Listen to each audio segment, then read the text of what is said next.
In my home, I have a wall that has a collection of crosses arranged to be part of the decoration. And as I have visited a number of other Catholic homes, it is a common practice among Catholics because we buy crucifixes, we are given crosses, and so we find places to put them. It is certainly one of the distinctive marks of being a Catholic is that we have crosses like this. And so in my own, I have very recent ones, such as arriving in Florida and be given the hurricane cross that is used to pray for protection. Ones that have been given as people have traveled around the world and had distinctive crosses from different parts of our Catholic culture. I have one that was given to me as a first communion gift, and so holding on to that connection between the cross of Jesus and the giving of himself in the Eucharist, that really is the distinctive reality of our Catholic life. And so it is good and fitting that we have this kind of constant reminder of the cross. But of course, there is the great danger then of thinking about the cross first and foremost as a decoration, as something that we have as a distinctive kind of marker, and then not to think about it much beyond that. So once in a while, and certainly when we come to a feast like the feast of the Exaltation of the cross, this celebration, the holding up of the cross, we should stop and think about how radical and strange of a symbol that really is. Once in a while, I will see an image that draws my attention to this. Not long ago, I was in a church and they had hanging suspended above the altar. They had just the corpus, the body of Christ, without the wood of the cross. And it was hanging in such a way that it really accentuated the fact that this is a dead man hanging above the altar. And it was so striking how strange it was. And then sitting and kind of contemplating, it was so striking the vulnerability of this image. If we go back to the beginning, the early church could never have imagined a feast like the Exaltation of the cross. For them, it was a sign of everything that could go wrong going wrong. The Savior was killed.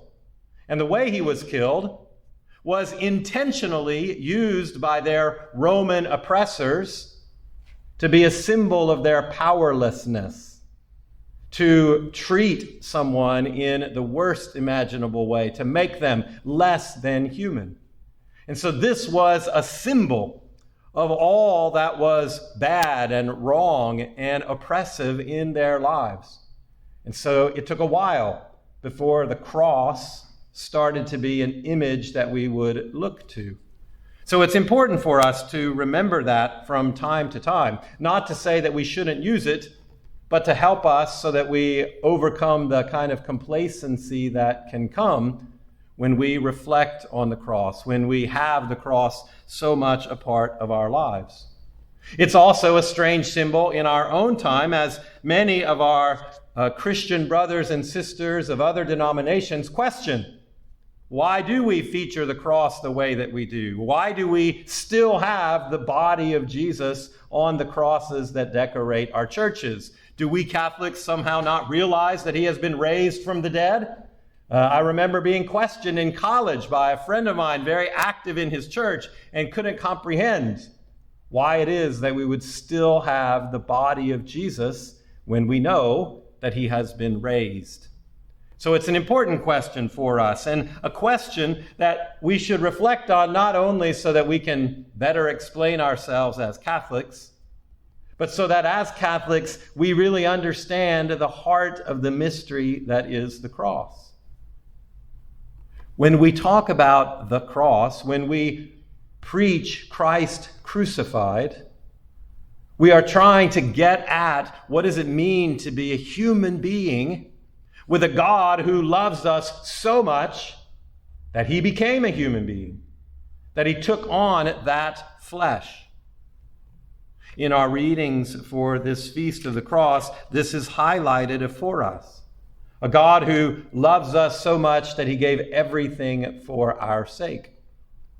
But it was the plan of God to choose the cross at a specific moment in history when the cross was the symbol of defeat and oppression. That was not accidental. God chose this reality, and Jesus tries to paint this picture by highlighting in his preaching a story from the Old Testament that we hear read today, a story that probably wouldn't have seemed so significant if not for Jesus drawing attention to it. And so we look back in our Old Testament understanding to the time when the people of Israel were wandering in the desert.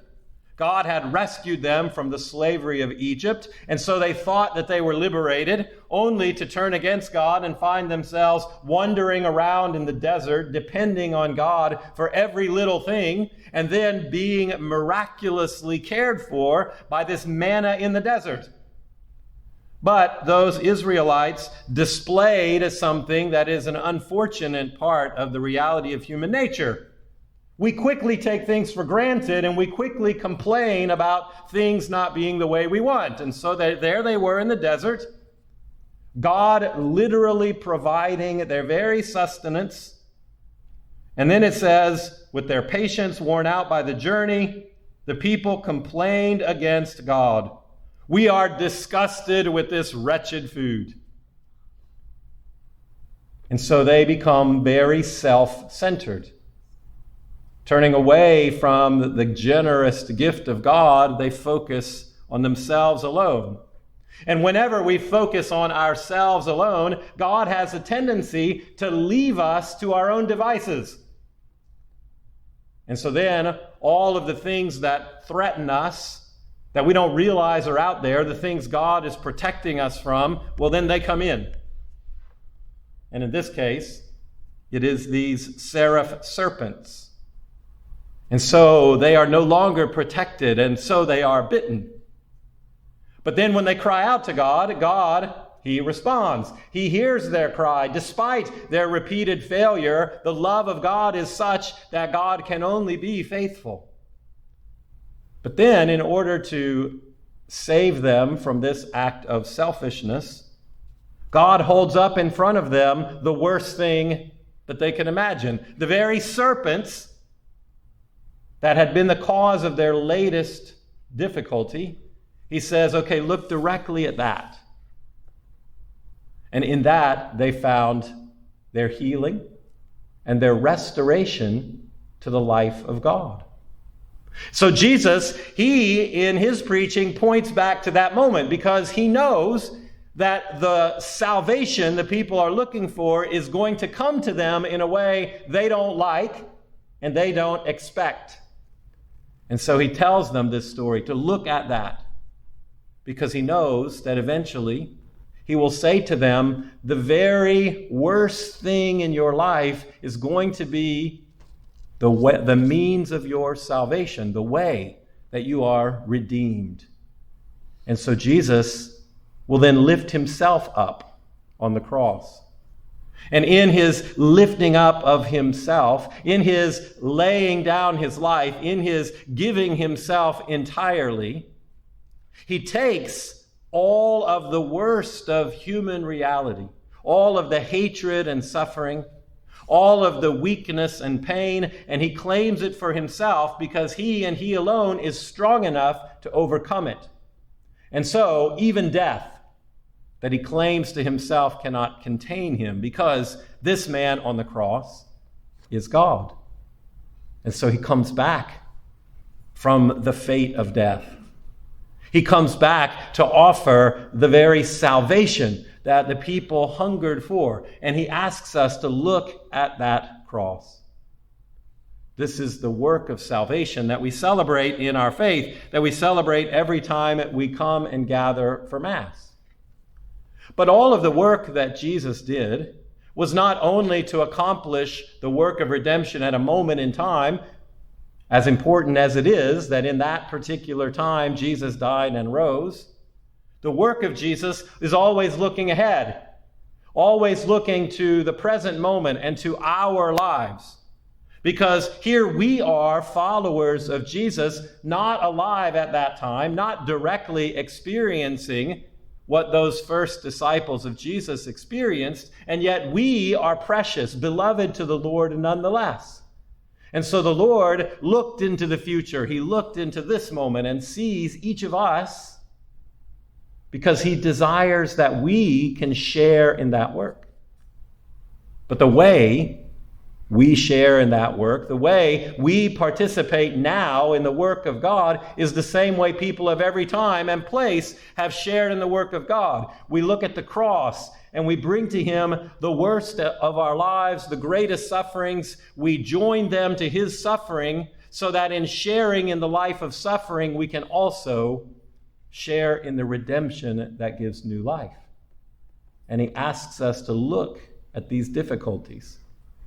He understands human nature because psychologists will say that whenever somebody is overwhelmed by burdens in their life, when they find themselves at wit's end and struggling under all kinds of fears, the path forward is usually to look directly at that fear, to kind of tiptoe into facing it, to gain a little bit of strength as we respond to our greatest fear to the point that we can navigate based on a strength that someone helps us discover. This is true at a basic psychological level. It is even more true when we recognize the spiritual reality of a God at work in our lives. So back to the question I raised earlier, why is it that Catholics hold up the cross with the body of Jesus still on it? Why not just the cross that is empty and points to the victory of the resurrection? Well, my own understanding of this belief is that the truth of the resurrection, the truth of the promise of God, is what gives life and strength to our faith, but we are in the middle of the journey. We are not yet at the end of the journey. And so the promise of resurrection is something that we aspire to, that we long for.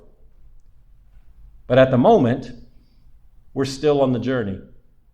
At the moment, we are the people in exile. At the moment, we are the people wandering in the desert. At the moment, the experience of our day-to-day lives is more the crucifix. It is more the reality of the suffering that Jesus endured. It is more the fact that as we put one foot in front of the other day in and day out, as we face the challenges that come our way, we are looking to the Lord who walks alongside of us, the Lord who understands the suffering of our lives. And so we claim to Christ on the cross because as long as our lives involve suffering, Christ remains on the cross alongside us. St. Paul will also point out that the suffering of Jesus continues in the suffering of his people. And so we cling to that cross because it is in the cross that we share most intimately the life of the man God, the life of Jesus who was sent to redeem us, the life of the one who walked among his people, leading them to salvation. And so as we celebrate this feast of the exaltation of the cross, we should keep the cross central in our lives, clinging to this reminder of a God who loves us enough to walk with us. And so we should have it in reminders of all the realities of our life, but we should work to make sure that it's not only decoration, that it really is the heart of our faith that we cling to, so that Jesus, who joined himself so intimately to our lives that he suffers with us, can lead us on the journey to overcome every suffering, to carry the cross so that we might share in the resurrection.